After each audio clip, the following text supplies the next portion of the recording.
The federal government's oldest legal obligations to provide health, education, and economic support for tribal nations remain chronically underfunded and uniquely vulnerable to shutdowns. A new Brookings analysis argues Congress should shift more Native American funding to mandatory spending to protect treaty commitments. Here with more details is the report's author, Brookings Fellow Robert Maxim. Mr. Maxim, thank you for joining me today. Great to be with you. You've written a recent report that hits on the impact of how we fund Indian country, and especially how the shutdown brought to light some of the faults in that system. Talk to us a little bit about why the tribes are so vulnerable when the federal government shuts down. Yeah, I think it's important just to start by helping folks understand the context of funding for Indian country. So unlike other groups in the U.S., funding for Indian country isn't based on race or need. It's based on these treaties that the U.S. signed with tribes, over 400 treaties which have been reaffirmed by court cases and federal law. And so funding for tribes, tribal citizens, and tribal communities really looks different than other groups in the U.S. in that it is arguably the U.S.'s oldest legal obligation. But despite this kind of perpetual legal obligation that the U.S. has to tribes, we fund tribes out of typical discretionary funding. So when a shutdown happens, when a Congress fails to pass an appropriations bill each year, a large portion of the funding to Indian country halts, despite the fact that it's still owed as a legal obligation. Your paper makes a point of the size of the gap. Walk us through the treaty obligations for funding and how much we actually send in that direction. Yeah, so Congress appropriates about $37 billion every year for tribal programs. And actually, you can argue that that is quite a low number compared to what the U.S. may owe for tribes as part of their tribal obligations. So just to give you an example, the federal government appropriates about $7 billion every year for the Indian Health Service, which is the primary health care service provider for many Native people in the U.S. But estimates by tribal leaders put the full amount owed on an annual basis closer to $70 billion. So in some areas, the federal government may be appropriating only about 1/10 of what it actually owes to tribal communities. And where does the rest of the funding come from then, or is that all there is? In many cases, that's kind of all there is. So let me give you an example. With IHS, Indian Health Service spends about $4,000 per patient each year. Compare that to other federal health expenditure programs. So Medicaid is closer to $8,000, so twice what IHS spends. The Veterans Affairs Department spends closer to $16,000, and Medicare spends actually almost $17,000 per patient. So you see these really wide gaps in the amount of funding available for Indian country compared to other communities. And a large part of it is because of this funding structure. And what did the shutdown show about the real weaknesses in this process? Not only are they underfunded, but there's some other structural shortcomings. Yeah, that's right. And so one of the biggest is this idea of, I mentioned it earlier, discretionary funding.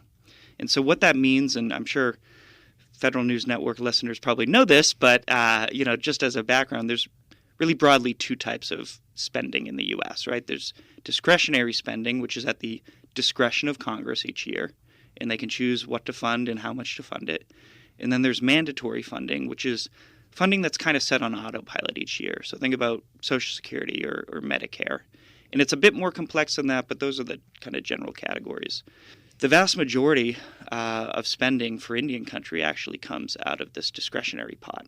And so what that means is if the federal government hasn't passed a spending bill by the end of the fiscal year on September 30th, all of that funding to Indian country, to tribes, to help the governments operate, for many of the key programs that support Native people, it halts.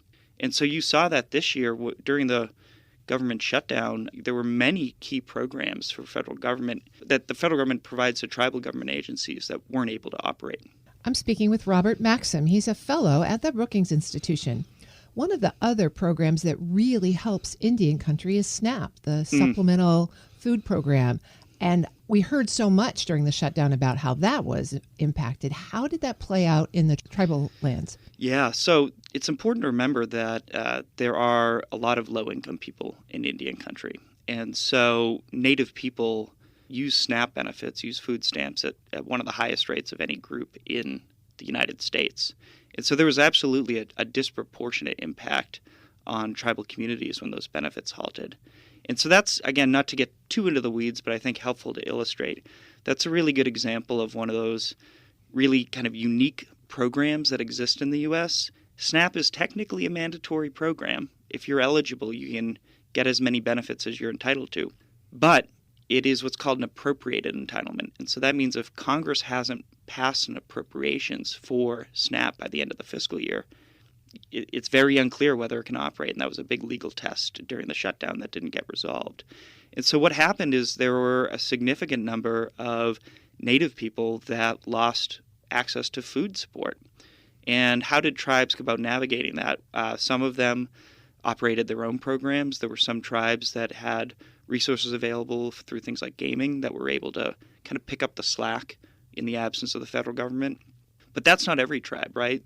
Other tribes leaned on traditional ways of hunting and farming and really utilized kind of a community focus. You saw stories of tribes that had, distribution of meat that they had hunted and brought in.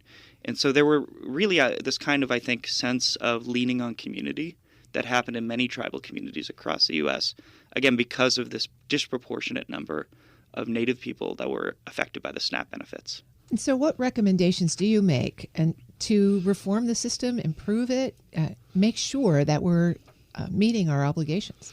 Yeah, we really have two broad recommendations in the piece.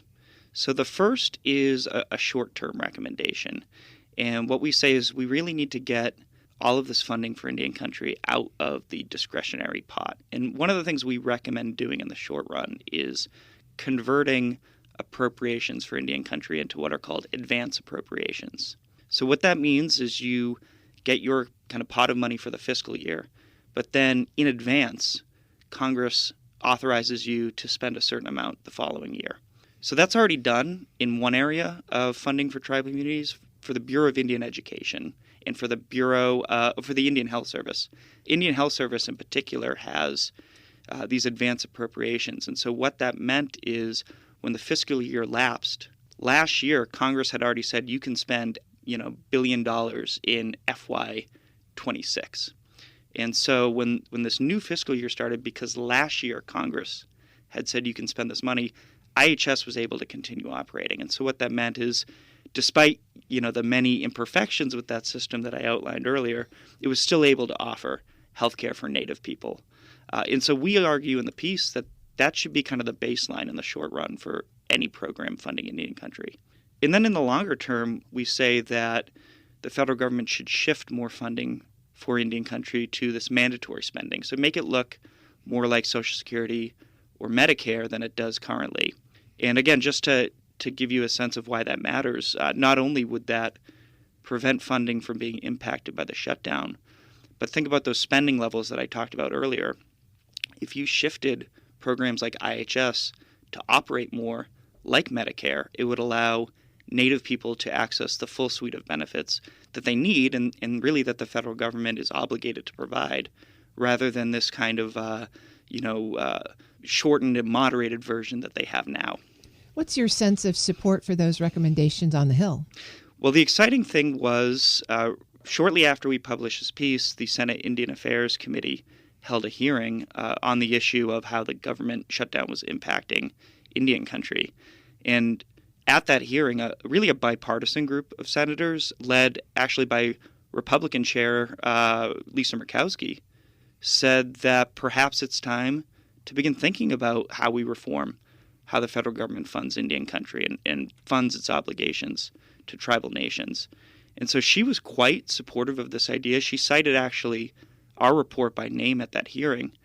And so I'm actually quite enthusiastic that there is the opportunity for this to transcend partisan boundaries. The challenge, I think, for this, as it is with so many things in Indian country, is that people don't know about it and people don't think about it. There are a lot of folks that don't know many Native people, and so Native issues just aren't on their radar. And I think you see that a bit in Congress, too. And so we're hoping that not only is this something that, Congress will think about and move forward on a bipartisan basis, but also that they can increase awareness of among different members. Well, we may be able to see if there's progress on the understanding level in January. Yeah, well, let's hope we're not heading back to another shutdown then. I've been speaking with Robert Maxim. He's a fellow at the Brookings Institution. Thank you so much for joining me, and thanks for this insight. Yeah, and thank you for having me. We'll post this interview and a link to the paper at federalnewsnetwork.com/Federal Drive. Subscribe to the Federal Drive wherever you get your podcasts.